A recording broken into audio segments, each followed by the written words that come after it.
ღირს თუ არა რომ ბიჭ ქორწინებამდე ჩაუწვე ლოგინში და ქორწინებამდე გქონდეს მასთან სექსი. ეს არის ნომერ პირველი შეკითხვა, რომელიც ყოველ დღე შემომდის გოგოებისგან პირადში.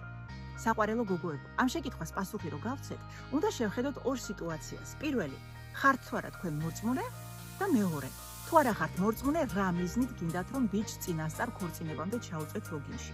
მოდი აქედან დავიწყოთ. მაგალითად, თქვენ არ ხართ მორწმუნე და ალბათ გაქვთ სამი პირობა, რატომ გინდათ კაცს ქორწინებამდე ჩაუწვეთ ლოგინში. ერთი ალბათ არის ის, რომ ფიქრობთ, რომ ასე უფრო ადვილად შეიჩვევთ ამ მამაკაცს, მას აღარ მოუნდება სხვა ქალთან სექსი და ის გახდება თქვენი. მეორე ალბათ ფიქრობთ, რომ უკვე ქორწინება გადაწყვეტილი გვაქვს და რაღა აზრი აქვს მოცდას, რაღაცე დავკარგოთ დრო, მოდი უკვე დავიწყოთ სიამოვნების მიღება. მესამე ალბათ ის, რომ არ იცით უარის თქმა, როცა კაცი ძალიან ბევრს გთხოვთ, თქვენი საზღვრების დაცვა გიჭირთ და ფიქრობთ, რომ კაი რა დაუთმობ, ასე უნდივარ და ახლა რაღა ვქნა. ეს სამი სიტუაცია თუ არის თქვენი პრობლემა, მაშინ მოდი შევხედოთ სამივე სათითაოდ. პირველი, როცა თქვენ ფიქრობთ, რომ თქვენ კაცს სექსით უფრო შეიჩვევთ და მას აღარ მოუნდება სხვა ქალი, ეს შეიძლება იყოს მართალი მხოლოდ იმ შემთხვევაში, თუ გაქვთ საქმე ეგრეთ წოდებულ დამოკიდებულ პიროვნებასთან. და ესეთი კაცები არიან მხოლოდ 20%. დანარჩენი 80% კაცების ესე ადვილად ქალს არ ეჩვევიან. კაცი ბიოლოგიურად არის ისე მოწყობილი, რომ მას სჭირდება სიახლე, მაგრამ აქ სექსი აგრეთვე საყვარელ ქალთან არის კაცის ყველაზე დიდი მოტივატორი და ყველაზე დიდი ჯილდო, რომ ის გაიზარდოს პროფესიონალურად, ის გაიზარდოს ფინანსურად და ის გაიზარდოს სულიერად. როცა კაცი, რომელიც ბიოლოგიურად ასეა მოწყობილი, ნაადრევად მიიღებს იმას, რაც უნდა მიიღოს როგორც ჯილდო, იმიტომ რომ მან რაღაცას მიაღწია, რაღაცაში დაიძაბა, რაღაცაში უფრო უკეთესი გახდა, მას ეკარგება სტიმული, რომ დაიხვეწოს, გაიზარდოს და უფრო მეტი მოიპოვოს, ვიდრე მას აქვს ეხლა. საერთოდ შეხედეთ რა ხდება ახლა მსოფლიოში, როგორ არიან კაცები გაზარმაცებულები. იმიტომ რომ ქალის სექსი გახდა ძალიან ადვილი მისაღები. კაცებს ისიც კი ეზარებათ, რომ ლოგინიდან ადგნენ და სვიდანიაზე წავიდნენ. ბოდიშით და იკმაყოფილებენ თავის თავს ლოგინში ვირტუალური სექსით. იმიტომ რომ ეს ისეთი უკვე ადვილი მისაღები გახდა, რომ ისიც კი ეზარებათ, რომ ეგრეთ წოდებულ სვიდანიაზე წავიდნენ. აემანზე წავიდნენ. ბოდიშით ჩემი რუსულისთვის.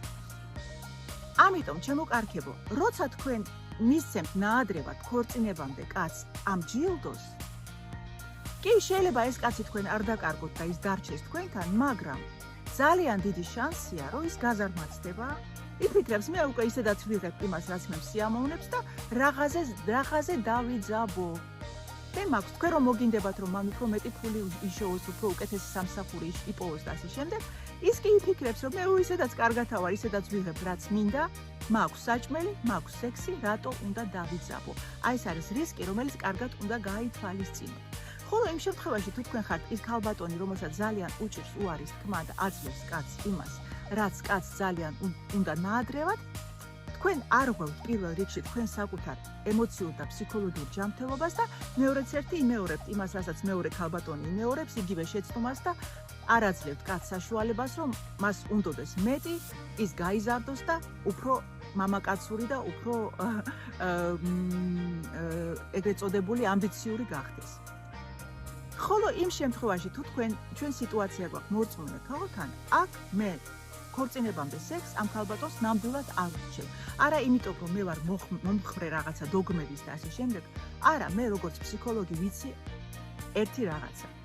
როცა ადამიანი აკეთებს არჩევანს და ამ შემთხვევაში სულიერ არჩევანს, ის თანხმდება რაღაცა მორალურ ნორმებს. ქრისტიანობაში, მართლმადიდებლობაში ძალიან მკაფიოდ წერია. ქორწინებამდე სექსი არ შეიძლება, ეს არის მცნება. როცა ქალბატონი რაღაცომღაც თანხმდება და არ ღვევს ამ მცნებას, ის რომ ას დაფიქრდეს სულიერად, მასში იქმნება სულიერი კონფლიქტი.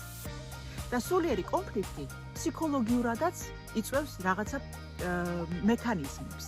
და ეს ქალბატონი შეიძლება თვითონ ვერ ხვდებოდეს და მას დაემართოს რაღაცა ფსიქოსომატიური ჯანმრთელობის პრობლემები, რომელსაც თვითონ ვერ ხვდებოდეს, იმიტომ რომ ეს შინაგანი პროცესებია, რახან დაირღვა რაღაცა მორალური ნორმები და სადღაც ეს მაინც მეხსიერებაში ჩარჩა, ქალბატონმა ეს ჩააკვეხა თავის სულიერ შინა ფსიქოლოგიურ სიღრმეში და ამ დროს რაღაცეები დაიწყება ფიზიკურად, რაც ის ვერ გაიგებს, რატო ვარ ცუდად, რატო გრძნობ თავს ასე, იმიტომ შემოკარგებო, რომ დაირღვა ის რაღაცა ნორმები, რომლებზეც თქვენ როდესღაც გააკეთეთ არჩევნები. ასე რომ სანამ რაღაცა ესეთ მნიშვნელოვან ნაბიჯებს გადადგავთ, ძალიან კარგად დაფიქრდით, გიღირთ თუ არა ის კონსეკვენციები, ეგრეთ წოდებული შედეგები, რაც შეიძლება მიიღოთ იმ გადაწყვეტილებებით, რომლებსაც გააკეთებთ. მე კი გირჩევთ, რომ გააკეთოთ სწორი გადაწყვეტილებები და იყოთ ბედნიერები და უყვარდეთ იმ მამაკაცს, რომელსაც თქვენ აირჩევთ. ბოლომდე თქვენ ცხოვრების ბოლომდე. კარგად იყავით.